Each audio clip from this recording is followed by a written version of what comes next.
میرے محترم سامعین، حضور علیہ الصلاۃ والسلام نے جس دن دنیا میں تشریف لانا تھا، مائی آمنہ فرماتی ہیں رات جا رہی تھی، دن آ رہا تھا، اور یہ خدا کی طرف سے پیغام تھا، اب جہالت کے اندھیرے، کفر و شرک کے اندھیرے ختم ہو رہے ہیں، میرا محبوب آ رہا ہے، اب ہدایت کا نور عام ہو رہا ہے۔ اور مائی آمنہ فرماتی ہیں حضور علیہ الصلاۃ والسلام میرے پیٹ میں تشریف لائے تو مجھے عام عورتوں کی طرح تکلیف نہیں ہوئی جیسے عورتوں کو 9 ماہ تکلیف ہوتی ہے۔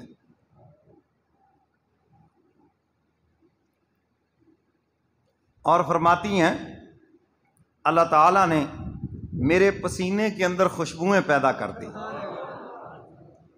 محلے کی عورتیں دادا عبد المطلب کے پاس نا شکایت لے کر آ گئی، دیکھو جی آمنہ کا شوہر وفات پا چکا ہے، سہاگ اجڑ چکا ہے، یہ کس کے لیے اتنی خوشبوئیں لگاتی ہے، اور اوپر سے خوشبو بھی ایسی لگاتی ہے کہ مکے کے کسی بازار میں نہیں ملتی۔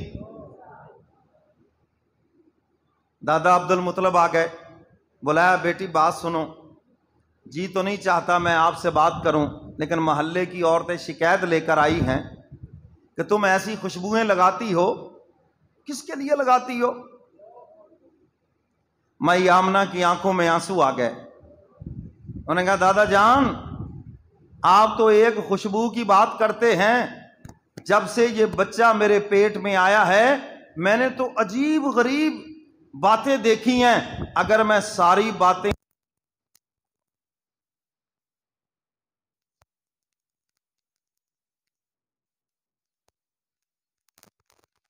اماں آمنہ فرماتی ہیں کہ اللہ نے میرے پسینے میں خوشبوئیں پیدا کر دی ہے، اب بتاؤ کہ یہ خوشبو تمہیں مکے کے بازار سے کہاں سے ملے؟ فرمایا کہ جب میں باہر نکلتی ہوں کوئی نکیلا پتھر میرے پاؤں کے نیچے آ جائے موم کی طرح نرم ہو جاتا ہے، اوروں کو چبھتا ہے مجھے نہیں چبھتا۔ اگر میں دھوپ کے اندر باہر نکلتی ہوں آسمان سے ایک بدلی آ کے میرے اوپر سایہ کر دیتی ہے، اب میں کیا کیا بتاؤں ان کو۔ فرماتی ہیں میں درختوں کے قریب سے گزرتی ہوں، درخت مجھے مبارکباد دیتے ہیں، سلامیاں دیتے ہیں، آمنہ تجھے مبارک ہو، تو آخر الزماں پیغمبر کی اماں بننے والی ہے۔ میں کیا کیا بتاؤں ان کو۔ خوابوں کے اندر انبیاء علیہ الصلاۃ والسلام کی زیارت، کبھی بی بی مریم آتی ہیں تو میں کون کون سی بات بتاؤں۔ دادا عبد المطلب سمجھ گئے یہ بچہ ہمارا بڑا مبارک بچہ ہے۔ تو میرے محترم سامعین، اللہ کی شان، مائی آمنہ فرماتی ہیں جس رات حضور تشریف لائے گھر میں چراغ میں تیل بھی نہیں تھا۔ اللہ یہ بھی بتلانا چاہتے ہیں جہاں میرا محبوب ہو دنیا کی روشنی کی ضرورت بھی نہیں ہے۔ حضور کی آمد ہوئی، مائی آمنہ فرماتی ہیں ایسی نور کی شعائیں نکلیں، فرمایا کہ میرا کمرہ بھی روشن ہو گیا اور ملک شام کے محلات تک روشن ہو گئے، مجھے نظر آنے لگے۔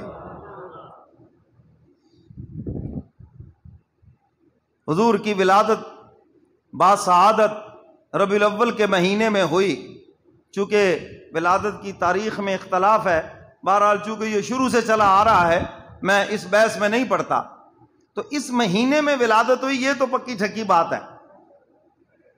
دادا عبد المطلب کو خبر ہوئی، بھاگتے ہوئے گھر آ گئے۔ اللہ تعالیٰ نے جو میرا بیٹا عبداللہ فوت ہو گیا اس کے گھر کے اندر بہار لگا دی ہے، اس کی نشانی آ گئی، اس کا سلسلہ آگے چلے گا۔ جب آ کر حضور کو دیکھا تو حیران ہو گئے ایک دم، کہنے لگے آمنہ میں نے تو ملک شام کا سفر کیا، تم تو گھر میں رہتی ہو، میں نے آج تک ایسا حسین و جمیل بچہ ہی نہیں دیکھا۔ مکے کے لوگ آ گئے، یار یہ تو اتنا حسین و جمیل، اس کو تو کسی کے ساتھ ہم تشبیہ بھی نہیں دے سکتے کہ یہ فلانے جیسا حسین و جمیل ہے، یہ تو ایسا حسین و جمیل ہے کہ ایسا دیکھا ہی کسی نے نہیں۔ جبریل امین بھی آ گیا، آفا کہا گردیدہ ام مہر بتا ورزیدہ ام بس یار خوبہ دیدہ ام لیکن تو چیزیں دی گری۔ میں نے تو مشرق سے مغرب کا سفر کیا، انبیاء علیہ الصلوۃ والسلام پہ وحی لے کے آیا ہوں، آج تک میری آنکھوں نے ایسا حسین و جمیل دیکھا ہی نہیں ہے۔ اللہ فرماتے جبریل تو کس جھگڑے میں پڑ گیا، میں رب اعلان کرتا ہوں میں نے اپنے محبوب جیسا حسین و جمیل پیدا ہی نہیں کیا۔